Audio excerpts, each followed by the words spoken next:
এত অপরিকল্পিত ভবন স্থাপনা ঢাকা সহ সারা দেশে রয়ে গেল, এর জন্য আয়টা আপনি আসলে কি দেখেন? বাংলাদেশের সরকারি অফিসে প্রায় প্রতিটি অফিসের প্রতিটি কর্মকর্তাই দুর্নীতিগ্রস্ত, টাকার বিনিময়ে সকল অপকর্ম করা যায়। কেউ কেউ, আপনি নিজেও চাপের কথা বলেছেন। আমি একটু জনাব আলী আহমদ খান আপনার কাছে আসতে চাই। রাজুক সম্পর্কে এই কথা বলা হয় যে রাজুক অনেক ক্ষমতাবান, অনেক ক্ষমতাশালী। রাজুকের এই এত ক্ষমতার আসলে উৎসটা কোথায়? রাজুককে কি আসলে নিয়ন্ত্রণ করা যায় না? রাজুককে কেউ আমাকে এই কথাও বলেছেন যে এরকম একটা আগুনের ঘটনা ঘটেছে, রাজুকের কয়েকজন কর্মকর্তা এখন বেশ কিছু টাকা বানাবেন, ফায়ার সার্ভিসের কয়েকজন কর্মকর্তা বেশ কিছু টাকা এখন পাবেন, রেস্তোরাঁগুলিতে এখন অভিযোগ করা হবে, অভিযান চালানো হবে, টাকা কামানো হবে, পরে এগুলি ভুলে যাওয়া হবে। জনাব আলী আহমদ খান, আপনার কাছ থেকে একটু আমরা শুনতে চাই যে রাজুকের যে দায়ের কথা বলছি বা টাকা দিয়ে পাশ করানোর কথা বলছে, সে সম্পর্কে আপনার একটু মন্তব্য যদি আপনি একটু করতেন। না, আমি সেটা এভাবে বললে শুরু করলে বেটার হয়, কারণ এখানে কিন্তু রাজুক বলেন, ফায়ার সার্ভিস বলেন, এবং তারপরে আমরা দেখি সিটি কর্পোরেশন, সবাই কিন্তু গভর্নমেন্ট মেশিনারি একটা পার্ট। আসলে এখানে ফার্স্ট অফ অল গভর্নমেন্টে চিন্তা করতে হবে হোয়াট ইজ দ্য ইন্টেনশন, আমি পাবলিক সেফটি চাচ্ছি কিনা আসলে। এবং এখানে কিন্তু সংস্থাগুলোকে যদি আমি সক্ষমতা না বাড়াই, সংস্থাগুলোকে যদি সমস্ত নিয়ম যদি বিভিন্ন রকম এদের মধ্যে যদি আইনে বৈষম্য থাকে, তাদের কোড না থাকে, তাকে কিভাবে এনফোর্স করবে আসলে? এখানে তো সীমাবদ্ধতা তাদের আছে, কিন্তু এখানে আমি মনে করি গভর্নমেন্টের সাইড থেকে আমরা পার্টিকুলার সংস্থাকে যে দায় করা যেতে পারে কোনো সন্দেহ নাই, কিন্তু কোন একটা মিনিস্ট্রি তো দায় নিতে হবে। আসলে আমাদেরকে ডিসেন্ট্রালাইজ করতে হবে। এবং আপনি যেটা বললেন, যদি কোনো দায় যদি এত লোক মারা যায় থাকে, অবশ্যই কোনো একটা মন্ত্রী যত রিজাইন দিবে অথবা অ্যাকশন নিতে হবে। সেখানে কিন্তু সরকারের একটা সদিচ্ছার, আমি বলবো একটা স্ট্রং একটা উইল থাকতে হবে। আমি মনে করি মিনিস্ট্রি লেভেলে কিন্তু এই দায়ভারটা অনেক চলে আসে, তার অ্যাকাউন্টেবিলিটি রাখতে হবে, যেটা অন্যান্য বিভিন্ন সংস্থা যখন কাজ করে সবাই বলে আমি এনফোর্সমেন্ট করতে পারছি না। তাহলে এনফোর্সমেন্ট করতে না পারলে আমরা definitely we have to find out mechanism কিভাবে এগুলোকে আমরা প্রত্যেক সংস্থাকে দায় নিয়ে আসতে পারবে। আমি আসলে কিন্তু আমরা ব্লেমিং দিতে পারবো। আমি আসলে এই প্রশ্নটাই করতে চাইছিলাম। অনেক দর্শকও আমাদের সাথে যুক্ত হচ্ছেন এই প্রশ্নটা নিয়ে। আমাদের যে নিয়ম বা বিধি যা আছে তার কত ভাগ প্রয়োগ করা হয় বলে আপনি মনে করেন? আমরা মন্ত্রণালয়ের দায় নিয়ে আসলে আলাদা করে কথা বলবো, সেটা আমি নোট নিয়ে রেখেছি। আপনি যদি বলেন যে বিধি আপনি প্রয়োগ করতে পারেন, যে নিয়ম আপনি ইমপ্লিমেন্ট করতে পারেন, সেটা যদি রাজুক, সিটি কর্পোরেশন, ফায়ার সার্ভিসের মধ্যে তার কত অংশ আসলে প্রয়োগ করা হয়?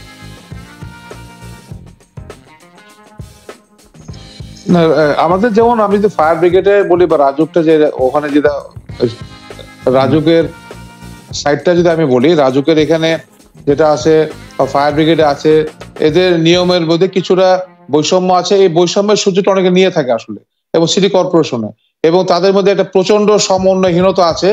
এটা ডক্টর আদেল যেটা বললেন যে আমরা we never share our data, আসলে never share our data system গুলো করা হয় না। এগুলোকে একটা ডিজিটালাইজ করতে পারলে, আমরা এগুলো টোটালি অনলাইন করে দিতে পারে, তাহলে কিন্তু এগুলো এই দুর্নীতিগুলো কমতে পারে। কিন্তু এখানে যেটা হচ্ছে কি, কেউ কিন্তু কখনো তার অথরিটি ছাড়তে চায় না আসলে, যেটা হয়ে থাকে সংস্থাগুলো। সেখানে সংস্থার যে প্রধান থাকে তাকেই একটা স্ট্রং লিডিং রোল দিতে হবে। যেখানে হয়তো নিম্ন যেটা আছে, ওখান থেকে আমাদের যে ডাউন লেভেল থেকে যে সমস্যাগুলো হয়, সেগুলো টপ লেভেলে আমাদের ম্যানেজ করতে হবে, শক্তভাবে এগুলো ধরতে হবে, উইদিন দ্য অ্যাকাউন্টেবিলিটি নিয়ে আসতে হবে, যেটা আমাদের সবসময় সমস্যা হয়ে থাকে। বিকজ দেখা যায় top level driven by the lower level people, আসলে he cannot take any decision. আসলে এই একটা বড় রকম একটা, আপনাকে যেটাকে বলবো, যেটা অনেক সময় আপনাদের জটিলতাও আছে এখানে। এবং দেখা যাচ্ছে যে সিবিএ মাধ্যমে রাজুক চলে সময় driven by the CBA. RAJUK অফিসারদের অথরিটি নাই। আমার মতামত দেখি, সুতরাং স্ট্রং ভাবে যদি চেয়ারম্যান অথবা তারা যদি এক্সাম্পল সেট করতে পারে, অবশ্যই তারা এই সমস্ত জটিলতা থেকে বেরিয়ে আসতে পারে মনে করি। আমি একটা সরাসরি প্রশ্ন করি। আপনি একটি খুব চমৎকার কথা বলেছেন যে টপ লেভেলটা একটা লোয়ার লেভেলের লোক দেওয়া হয়, বা আপনি সিবি এর কথাও বলেছেন রাজুকের ক্ষেত্রে। আপনার কাছে কি মনে হয়, যদি রাজুকের মানে যারা সিবিএ পরিচালনা করেন বা যারা কম চাকরি করেন, কম বেতনের চাকরি করেন, তারা যদি আসলে কোনো অন্যায়ের সাথে আপোষ করেন বা উৎকোচ গ্রহণ করেন বা ঘুষ গ্রহণ করেন, সেটা কি আসলে কমিশনার, চেয়ারম্যান, সচিব তাদের পর্যন্ত পৌঁছায় না? মানে তাদেরকে না দিয়ে তারা এগুলি করতে পারে? না, এটা তো একটা ইকোসিস্টেমে কাজ করে সত্যি কথা বলতে গিয়ে। এটা হয়তো আমি রাজুকেরটা ওইভাবে ভালোভাবে বলতে পারি না। হয়তো মনে করেন সিস্টেম যেগুলো আছে এটা তো অনেক দিনের পুরনো একটা নীতি চলে আসছে, আসলে সেটা দেখতে হবে, এনকোয়ারি করে বের করতে হবে যে কোথায় সমস্যাগুলো আছে এখানে। সেটা আমি স্পেসিফিক আমি তো ওইভাবে বলতে পারছি না আমি, বাট কথা হচ্ছে যে ডেফিনেটলি এখানে একটা ইকোসিস্টেম কাজ করে, বাট এক্সাম্পল সেট করতে পারে টপ লেভেলে। আই হোপ দ্যাট নিচের বটম লেভেলে অনেক অনেস্টি, অনেক এক্সাম্পল সেট করলে অনেক সব দুর্নীতি কমে যাবে বলে মনে করি। এক্সাম্পল সেট করতে পারলে দুর্নীতি কমে যাবে। আমি একটু জনাব ডক্টর আদিল মোহাম্মদ খানের কাছে আসবো। এই যে অভিযানটা এখন চলছে, যার মাধ্যমে গ্রেপ্তার, মামলা এবং শাস্তিমূলক ব্যবস্থা হচ্ছে, সেটিকে আপনি আসলে সমর্থন করেন কিনা? এটি করা উচিত হচ্ছে কিনা, আগে করা উচিত ছিল কিনা, পরে করা উচিত কিনা, এখন যেভাবে করা হচ্ছে সেটি ঠিক আছে কিনা? কিন্তু এই প্রশ্নটিতে আসার আগে যেখানে আসলে জনাব আলী আহমেদ খান শেষ করলেন, সেই জায়গা থেকেও আমি একটু কথা বলতে চাই। আপনিও কি তাই মনে করেন? রাজুক কি আসলে রাজুকের সিবিএ দ্বারা পরিচালিত, উপরের দিকে অনেকভাবে তাদের একটা হাত পা বাঁধা থাকে, তারা আসলে অনেক কিছু করতে পারেন না? তিনি আবার এই কথাও বলেছেন টপ লেভেলটা একটা লোয়ার লেভেলের লোক দিয়ে চলে। এই ব্যাপারটা আপনি আসলে এই ব্যাপারে আপনার মতামত একটু শুনবো। হ্যাঁ, রাজুকের সিবিএ বা এই ধরনের যে কোনো সরকারি প্রতিষ্ঠানে সিবিএর একটা পাওয়ার থাকে, কিন্তু সেই পাওয়ারটা এই পর্যায়ে যাওয়ার মতো সুযোগ নেই, বা এখনো হয়তো সেরকম না যে সিবিএ দ্বারাই উপরের লেভেল পরিচালিত হয়। অনেক সময় যেটা হয়, মানে এই ধরনের নিচের লেভেলের এই ধরনের পরিদর্শক বা আরো অন্যান্য যারা সরেজমিনে কাজ করেন, তারা যদি কোনো ধরনের উৎকোচ গ্রহণ করেন, তার শেয়ারের কথা যেটা বলছেন, অবশ্যই শেয়ারের ভাগগুলো উপর পর্যন্ত যায়। এটা রাজুক বলেন বা অন্য অনেক ক্ষেত্রে উপরের কোন টায়ারে যান, এর মধ্যে যে কোনো সৎ রাজুক চেয়ারম্যান নেই এমন হয়তো না, কিন্তু আলটিমেটলি সিস্টেমটা এমনই। বাংলাদেশ বিভিন্ন প্রতিষ্ঠানে, বিভিন্ন অর্গানাইজেশনেই এই যে টাকার যে ভাগাভাগিটা হয়, সেই ভাগাভাগিটা নিচের লেভেলের কর্মকর্তাদের উপরের লেভেলের কর্মকর্তাকে শেয়ার দেওয়া ছাড়া সে যে একা খেয়ে ফেলবে সেই টাকাটা, এই বাস্তবতা বাংলাদেশে না। এটা সকল সরকারি প্রতিষ্ঠানের ক্ষেত্রে এই কথাটা প্রায় সত্য। আচ্ছা, এখন ইন্ডিভিজুয়াল কেসে কেউ হয়তো সিস্টেমে অবশ্যই সৎ কর্মকর্তারা আছেন, সকল প্রতিষ্ঠানেই আছেন। আইদার তাদের সংখ্যাটা কমে গেছে, অথবা অনেকের সৎ কর্মকর্তারা তিনি নিজে সৎ থাকলেও তিনি পুরো সিস্টেমটাকে বাধা দিতে পারেন না, যে আমি টাকা নিচ্ছি না কিন্তু আমি নিচের লেভেলে টাকা নিবে না, সেটা যদি তিনি বাধা দিতে যান তাকে সরে যেতে হবে। এই ধরনের বাস্তবতা অনেকাংশে আমাদের অধিকাংশ সরকারি প্রতিষ্ঠানে হয়ে গেছে আর কি। যাই হোক, এটা অত্যন্ত করুণ বাস্তবতা। আর পরের অংশ যেটা, আমাদের দর্শকরা বা সাধারণ জনগণ সাধারণত কোনো বিষয়ে বড় স্কেলে ভুল করেন না। এই যে আপনি যে মতামত, প্রায় 56,000 লোক যে মতামত দিয়েছেন, তাদের অধিকাংশই দিয়েছেন যে রেস্তোরাঁতে এই ধরনের যে অভিযান হচ্ছে সেটা সে অর্থে টেকসই না, সেটা দিয়ে আমাদের পুরো সমস্যার সমাধান হবে না।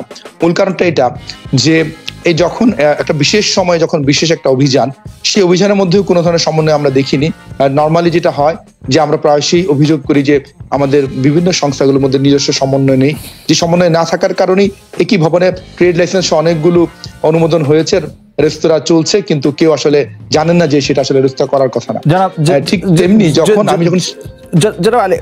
আমি এই জায়গায় একটু আপনাকে বলতে চাই, আপনার নিশ্চয়ই মনে আছে যে কয়েকদিন আগে সাবেক গৃহায়ন ও গণপূর্ত মন্ত্রী জনাব সৌম্য রেজাউল করিম সংসদে বলেছিলেন যে 2019 সালে বনানীর এফআর টাওয়ারে আগুনের ঘটনা তদন্ত করে 62 জনের বিরুদ্ধে প্রতিবেদন দেওয়া হয়েছিল, কিন্তু সবার বিরুদ্ধে মামলা হয়নি। সে সময় অনুমোদিত 1300 ভবন চিহ্নিত করা হয়েছিল, সেগুলি ভাঙা সম্ভব হয়নি। নারায়ণগঞ্জের একটি ফুড ফ্যাক্টরিতে আগুনের ঘটনা আজ পর্যন্ত বিচার শুরু হয়নি। এসব ঘটনাকে এক ধরনের দায় মুক্তি উল্লেখ করে অ্যাডভোকেট সৌম্য রেজাউল করিম এই ধরনের অপরাধের সঙ্গে জড়িত ব্যক্তিদের বিচারের প্রয়োজন আইন পরিবর্তন করে স্পেশাল ট্রাইব্যুনাল গঠনের দাবি জানান। আমি ট্রাইব্যুনালের ব্যাপারটা বাদ দিয়ে আমি আপনাকে জানতে চাইবো যে 1300 ভবন চিহ্নিত করা হয়েছিল, কেন সেগুলি ভাঙা সম্ভব হয় নাই? ফুড ফ্যাক্টরি 62 জনের বিরুদ্ধে প্রতিবেদন দেওয়া ছিল, কিন্তু সবার বিরুদ্ধে মামলা করা যায় না, কেন? কারণটা কি? একজন মন্ত্রী পর্যায়ের ব্যক্তি, আওয়ামী লীগের গুরুত্বপূর্ণ সংসদ সদস্য, তিনি এই কথা বলছেন, এইটি কাকে ইঙ্গিত করে বা কি বস্তুকে ইঙ্গিত করে যেটি আসলে সংসদে তিনি বলতে চেয়েছেন? উনি যেটা বলতে চেয়েছেন সেটা হয়তো অনেক দিনের। জি, জনাব আলী আহমেদ খান, আপনি বলবেন, আমি একটু ডক্টর আদিলকে শুনে আসি এই ব্যাপারটা। জি, ওনার হয়তো অনেক দিনের ভেতরে একটা চাপা কষ্ট থেকে কথাটা বলেছেন। হ্যাঁ, সম্ভবত কারণটা তিনি তখন মন্ত্রী ছিলেন এবং তিনি হয়তো অনেক কাজ করতে পারেননি। আপনারা অনেকের মনে আছে ওনার মন্ত্রিত্বর পুরো টেনিওর এই মন্ত্রণালয় শেষ করতে পারেনি, তাকে বদলি করা হয়েছে। এবং আমরা অনেক সময় শুনি বাইরে থেকে ইনফরমালি যে উনি অনেকের বিরুদ্ধে দাঁড়িয়েছিলেন, বিশেষ করে এই ধরনের বিষয়গুলোতে, এবং এটা উনি অনেকের বিরাগভাজন হয়েছেন। সরকার সেটা তদন্ত করার বিষয় আসলে ওনার এই বিষয়টা হয়েছে কিনা। কিন্তু উনি যে কথাটা তুলে ধরেছেন এটা সত্য, যে অতীতের বড় বড় অনেক ঘটনা, সেটা এফআরটার হোক, নারায়ণগঞ্জে হাশেম ফুড ফ্যাক্টরি, এই ধরনের কোনো কেসে আপনি বলতে পারবেন না যে আমরা সাধারণ জনগণ জানি যে এই ধরনের একটা অগ্নিকাণ্ডের ঘটনায় যাদের দায়ী আছে তাদেরকে দায়ী চিহ্নিত করে দৃষ্টান্তমূলক শাস্তি হয়েছে, যেটা দেখে সমাজের অন্যরা শিক্ষা নেবে। এই ধরনের শিক্ষা নেওয়ার কোনো ইনস্টেন্স তৈরি করা হয়নি। এবং এই ধরনের 62 কেন, আরো অনেক লোক আছে বিভিন্ন কেসে, এর কেসের বাইরে অন্য অনেক কেসে, যেখানে এই ধরনের লোকদেরকে চিহ্নিত করার জন্যই রাষ্ট্র তৈরি হয়। রাষ্ট্র এবং আমরা যেটা বলি জঙ্গলের আইনের মধ্যে পার্থক্য হচ্ছে, রাষ্ট্রের যেখানে রাষ্ট্র সমাজ তৈরি হয় সেখানে আপনি কোনো ধরনের নৈরাজ্য করে, এটা তো নৈরাজ্য করে পার পাবেন না, সেটা আপনার পরিচয় এখানে ফ্যাক্টর করবে না। যেটা আমরা বলি আইনের দৃষ্টিতে সবাই সমান। আপনি যদি ভবন মালিক হন অত্যন্ত প্রতাপশালী, আপনি ভবন মালিক যদি আপনি কোনো মন্ত্রী বা এমপি হন, ইট ডাজ নট ম্যাটার, আপনার উপরে আইন প্রয়োগ হবে। আপনি যদি ইমারত পরিদর্শক হন, আপনি যদি রাজুকের চেয়ারম্যান হন বা ফায়ার সার্ভিসের ডিজি হন, যদি আপনার গাফিলতি থাকে বা আপনার অধস্তন কর্মকর্তাদের, তার দামে যদি সরকার এত কষ্ট করে অনেকদিন খেটে যদি একটা প্রতিবেদন তৈরি করে, সেই প্রতিবেদনে একটা আউটকাম আসতে হবে। এটি হচ্ছে রাষ্ট্রের বিষয়। এখন যখন এই ধরনের অতীতের সকল ঘটনাতেই প্রায় আমরা দেখেছি দায় মুক্তি সবাইকেই দেওয়া হয়েছে, হ্যাঁ, এবং অনেক মামলা চলমান বা দীর্ঘ সময় লাগছে। দীর্ঘ সময় লাগা মানে বাংলাদেশ এটা ঝুলে গেছে, যে শব্দটা হয়, হ্যাঁ, ঝুলে গিয়েছে, যার মানে আমাদের নাগরিকদের কাছে এবং আমরা যারা ব্যর্থ করার মাধ্যমে বিভিন্ন ধরনের মুনাফা নিতে চাই তাদের কাছে বার্তাটা পরিষ্কার। আপনি যত ধরনের ডেভিয়েশন করেন, রাষ্ট্র এটা একটা পর্যায়ে গিয়ে সেটাকে আসলে সেই অর্থে উদাহরণ তৈরি করার মতো আপনাকে জেল জরিমানা কিছুই দিবে না। আপনি যদি ম্যানেজ করতে পারেন, আবার সেই ম্যানেজ করাটা আছে, বিভিন্ন স্তরে ম্যানেজ করতে পারেন, এবং এখানে পলিটিক্যাল উইলের একটা বিষয় আছে।